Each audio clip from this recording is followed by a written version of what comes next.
പലപ്പോഴും നമ്മളിപ്പോൾ കാണുന്ന ഒരു മെയിൻ അസുഖം എന്നാണ് സ്ട്രെസ്സ് അല്ല ആങ്സൈറ്റി. ഇപ്പോൾ സ്ട്രെസ്സ് കൂടി വന്നാൽ ഒരു പെൺകുട്ടിയെ എടുക്കാം. ഒരു പെൺകുട്ടിക്ക് സ്ട്രെസ്സ് അധികമായി വന്നാൽ ജീവിത സാഹചര്യങ്ങൾ കൊണ്ടാവാം, സാമ്പത്തികതയാവാം, പ്രൊഫഷൻ എന്ത് വേണമെങ്കിലാവും, ആ പെൺകുട്ടികളുടെ ബോഡിയിലും അല്ലാതെ ഉണ്ടാകുന്ന ചേഞ്ചുകൾ എന്തൊക്കെയാണ്?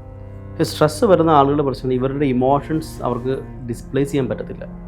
Emotions most of the stress വരുമ്പോൾ lodged in your nervous system. നമ്മുടെ നെർവസ് സിസ്റ്റത്തിലായിരിക്കും എല്ലാ ഇമോഷൻസും ലോഡ്, നമ്മുടെ ബോഡിയിൽ ലോക്കാവും.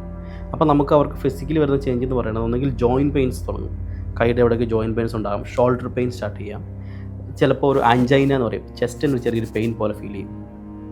അത് നെഞ്ചുവേദനയല്ല, ആൻജൈന എന്ന് പറയും. പിന്നെ ഇറിറ്റബിൾ ബൗൾ സിൻഡ്രോം, വയറിൻ്റെ കംപ്ലൈൻസ് തുടങ്ങാൻ തുടങ്ങും.